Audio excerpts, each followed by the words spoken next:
Breaking news. Baada ya kuondoka kwa kocha mkuu wa klabu ya Simba Fadlu Davids, sasa klabu hiyo ya Simba Sport wako kwenye mazungumzo na kocha wa Gaborone United, raia wa Bulgaria, Dimitar Pantev mwenye umri wa miaka 49. Hii ni baada ya kumwona kocha huyo katika mchezo wao wa kwanza dhidi ya Gaborone United huko Botswana, ambapo Gaborone United ililazwa kwa bao 1-0 dhidi ya Simba. Baada ya marudiano, mchezo ulimalizika kwa sare ya bao 1-1, ambapo kocha wa muda alikuwa ni Hemedi Suleiman Morocco alipokaa katika benchi la Simba Sport, na katika benchi la Gaborone United alikuwepo kocha mkuu Dimitar Pantev, umri wa miaka 49, raia wa Bulgaria. Hii ni taarifa ya kuaminika kutoka chanzo changu cha kuaminika. Jina kamili ni Nicolas Pantev. Tarehe yake ya kuzaliwa ni tarehe 26 Juni mwaka 1976. Mahali pa kuzaliwa ni Varna, Bulgaria. Taifa ni Bulgaria. Uzoefu wa uchezaji yani playing career. Kuanzia chekechea alicheza na Chernomor Varna, akipewa mkopo wa klabu kama Slovan na Denizlian. Aliendelea kucheza katika klabu mbalimbali nchini Bulgaria kama Chemoretas, Bayala na wengineo wengi. Aliwahi kuwa player manager ya Spartak Varna kabla ya kuachana na uchezaji kikamilifu. Kazi ya ukufunzi, coaching management. Alianza kama mkufunzi wa vijana, young coach huko Varna, na baadaye kuwa player assistant na player manager katika klabu mbalimbali.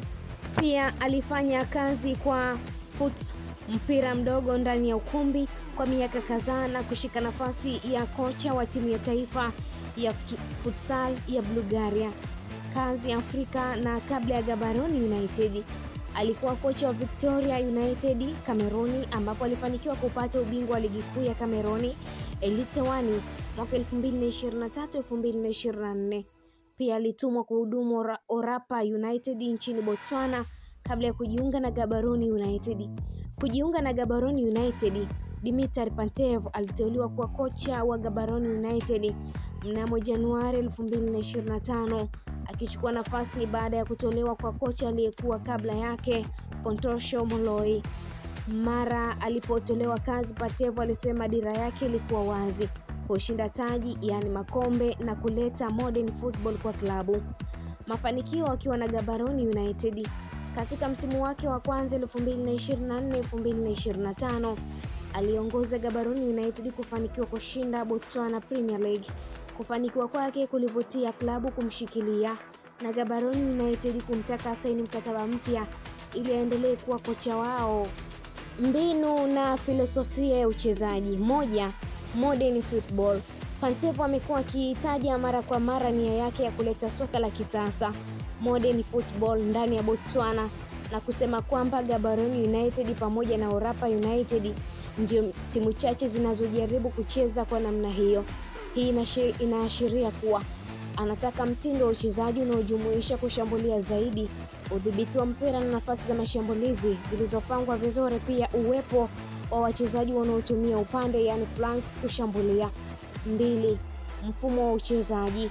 Ingawa haijathibitishwa kabisa kwa chanzo chetu kwamba Pantev anatumia mfumo kama 4-2-3-1 na 4-2-3-3 ambayo itaruhusu uwiano kati ya ulinzi na mashambulizi, na kumtumia kiungo wa kulinda, defensive midfield, kusimamia ulinzi lakini pia kuanzisha mashambulizi.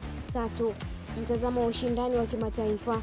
Pantev anaona kuwa si tu kushinda ligi ya ndani bali kufanya vizuri katika michuano ya Africa CAF Champions League, ambapo tayari timu yake imetolewa na Simba Sports na ilikuwa lengo lake muhimu. Hii ina maana ya kuimarisha kikosi, kufanya mabadiliko ya msimu na kutafuta wachezaji waliobobea.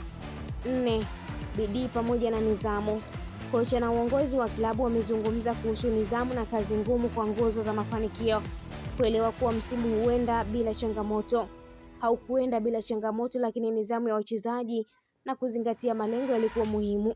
Changamoto zinazokabiliwa. 1. Kuanzisha ujenzi mpya katika moyo wa timu.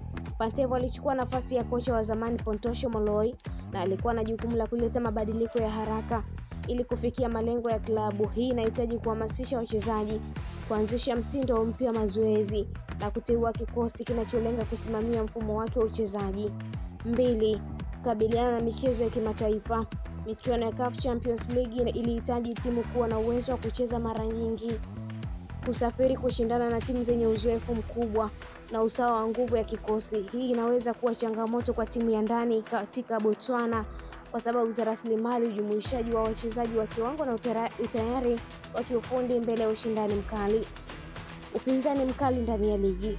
Ligi ya Botswana ina timu kadhaa zinazoonyesha nguvu na kushindwa mara chache tu.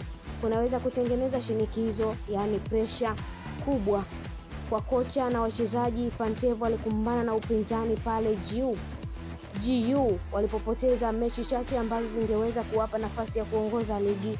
Ingawa si kila chanzo kinachosema vibaya, mara nyingi liko tatizo la vifaa bora, mazoezi ya kiubunifu, utayari wa chini ya viwango vya kimataifa. Kwa changamoto kwa klabu kama GU inayotaka kukua zaidi, pia kuleta wachezaji wapya kuhitaji muda wa kuzoea mfumo na mazingira ya uchezaji nchini. Mitazamo ya mashabiki na uhusiano wa umma. Matumaini makubwa. Mashabiki walikuwa na matumaini juu ya kuleta taji mara moja baada ya uteuzi wake. Ushindi wa ligi katika msimu wake wa kwanza ulipokea sifa kubwa, shauku na uwezo wa kuonyesha uwezo. Kuna mitazamo ya kuwa Pantev ni mtu wa uwezo mkubwa, mwenye nidhamu na mtindo wa wazi, na baadhi ya mashabiki walipenda jinsi alivyowapa wazi kuhusu malengo. Sijakuja kupoteza muda wenu, alisema pindi alipotua katika hiyo timu.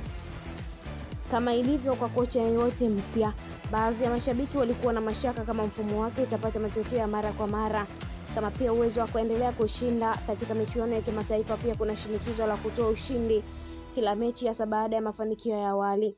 Utambulisho wa kimataifa. Ushiriki wa Gaborone United katika michuano ya CAF uliongeza mtazamo wa klabu na mashabiki wanasubiri kuona kama uwezo wa kikosi na usimamizi wa Pantev utakizi matarajio. Mashabiki walikuwa na hamu ya kuona watakavyocheza mbele ya Simba Sport na kama wataweza kucheza bila hofu kama alivyosema. Na hii ni Nipe Habari.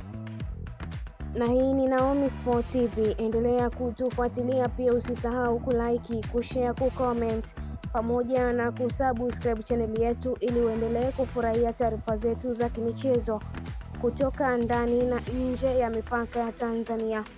Allow notification kwa ajili ya kupata taarifa zetu pindi tunapopost taarifa mpya kwenye channel yetu hii ya Naomi Sport TV ili uendelee kufurahia taarifa zetu za kimichezo. Subscribe, share, comment kisha like, share kwa ndugu jamaa na marafiki nao waweze kuenjoy taarifa zetu za kimichezo. Endelea kusalia na Naomi Sports popote pale ulipo, ili kuendelea kusomea taarifa hii. Mimi Sport Lady, hadi wakati mwingine, endelea kusalia na channel hii.